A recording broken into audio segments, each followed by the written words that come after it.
Good morning students. ये आप लोगों का दूसरा चैप्टर है जिसे मैं जब गूगल मीट पर क्लास ली थी तो उसमें भी पढ़ाई थी, लेकिन बहुत कम बच्चे उसमें कनेक्ट हो पाए थे, इसलिए मैं इसका वीडियो भी बना के डाल दी हूँ।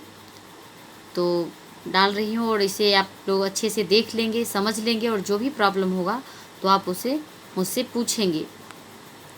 तो ठीक है, इसे मैं स्टार्ट करती हूँ। चैप्टर का नाम है सह तौ ते एसह एतौ एति। सह मतलब वह, तौ मतलब वे दोनों, ते मतलब वे सब या वे लोग, एसह मतलब यह, एतौ मतलब ये दोनों, एते मतलब ये सब।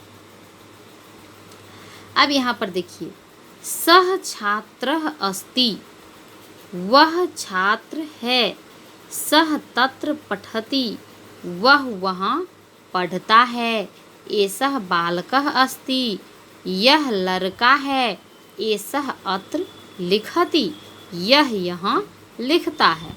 देखिए, ये लड़का यहाँ पर लिख रहा है, ये लड़का पढ़ रहा है, तो इसलिए ये नज़दीक में है तो यह का प्रयोग किया गया है, और ये दूरी पर है इसलिए वह का प्रयोग किया गया है। उसके बाद देखिए, सह सुकह फलम खादति, वह तोता फल खाता है। यहाँ देखिए, वह तोता दूर पर है। एसह काकह जलम पीबती, काकह मतलब कौआ, यह कौआ जल पीता है। तौ गजौ चलतः, वे दोनों हाथी चलते हैं। एतौ हरिणौ धावतः, ये दोनों हिरन दौड़ते हैं।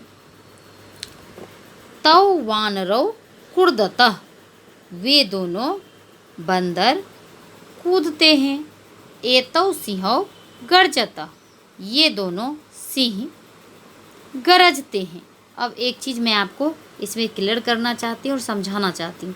देखिए, यहाँ पर जो है काकह मतलब कौआ, सुकह मतलब तोता दिया गया है। यहाँ गजौ मतलब हाथी या हरिणौ मतलब हिरन दिया गया है। तब इसको समझिए थोड़ा सा।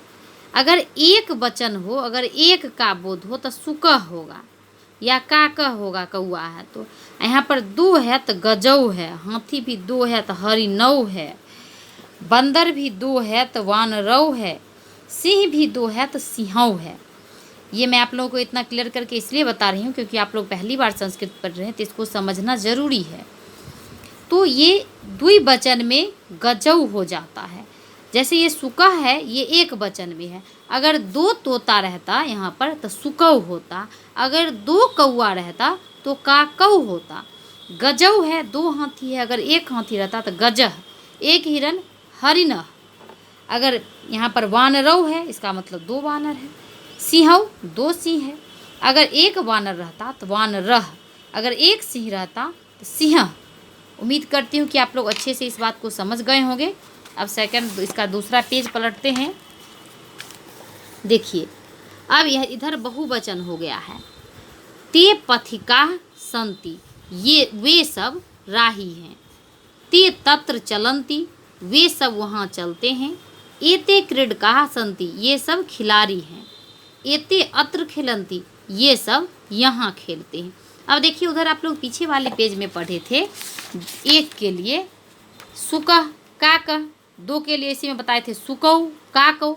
अगर बहुत सारा रहता तो होता सुकाह काकाह गजाह। इसी तरह से यहाँ देखिए, पथिकाह, अगर एक पथिक रहता, एक राही रहता तो क्या होता पथिकह, दो रहता तो पथिकौ, अब बहुत सारे हैं तो पथिकाह। उसी तरह से देखिए, एक अगर रहता तो क्रीडकह, दो रहता तो क्रीडकौ, अगर बहुत सारे हैं तो होगा क्रीडकाह। ठीक है। अब इसका देखिए, सह कः अस्ति, वह कौन है। सह किम करोति, वह क्या करता है। सह तापसः अस्ति, वह तपस्वी है। सह नमति, वह प्रणाम करता है। एसह कः अस्ति, यह कौन है। एसह सैनिकः अस्ति, यह सैनिक है। एसह किम करोति, यह क्या करता है। एसह रक्षति, यह रक्षा करता है।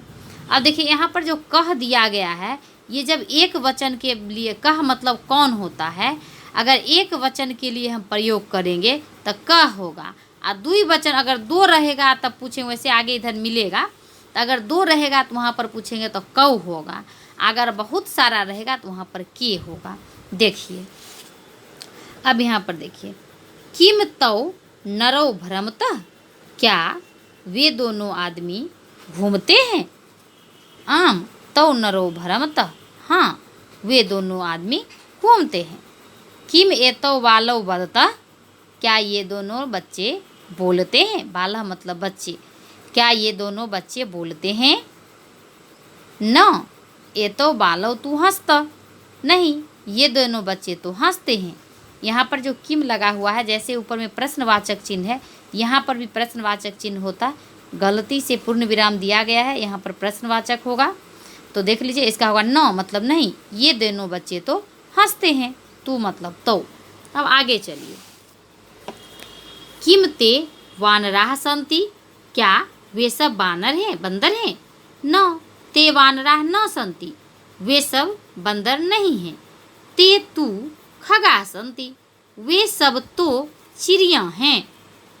ते किम कुर्वन्ति, वे सब क्या करते हैं। ते कुजन्ति, वे सब कूजते हैं, मतलब चहचहाते हैं।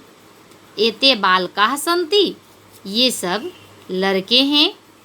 एते किम कुर्वन्ति, ये सब क्या करते हैं। एते परस्परम वदन्ति, ये सब आपस में बोलते हैं। अब देखिए यहाँ पर अस्मरत लिखा हुआ, अस्मरत मतलब याद करो।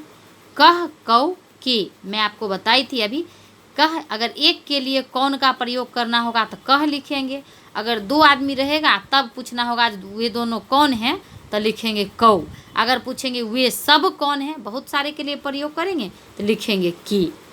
समझ गई बात में आ गई बात। कह कौ के। सह पठति, वह पढ़ता है। ए सह चलति, यह चलता है। तौ पठतः, वे दोनों पढ़ते हैं। ए तौ चलतः, ये दोनों चलते हैं। ते पठन्ति, वे सब पढ़ते हैं। एते चलन्ति, ये सब चलते हैं। तो इसका देख लीजिए आप, शब्दार्थ भी है, इसको अच्छे से आप लोग याद कर लीजिएगा, बहुत अच्छे से। आप लोग पहली बार संस्कृत पढ़ रहे हैं 6 में, तो बहुत ही आसान है, बस आप लोग इसे याद करते जाइए और जितना मैं पढ़ा रही हूँ बस उतना ही पढ़ते रहना है। बहुत अच्छे से आप लोग संस्कृत सीख जाएंगे। धन्यवाद।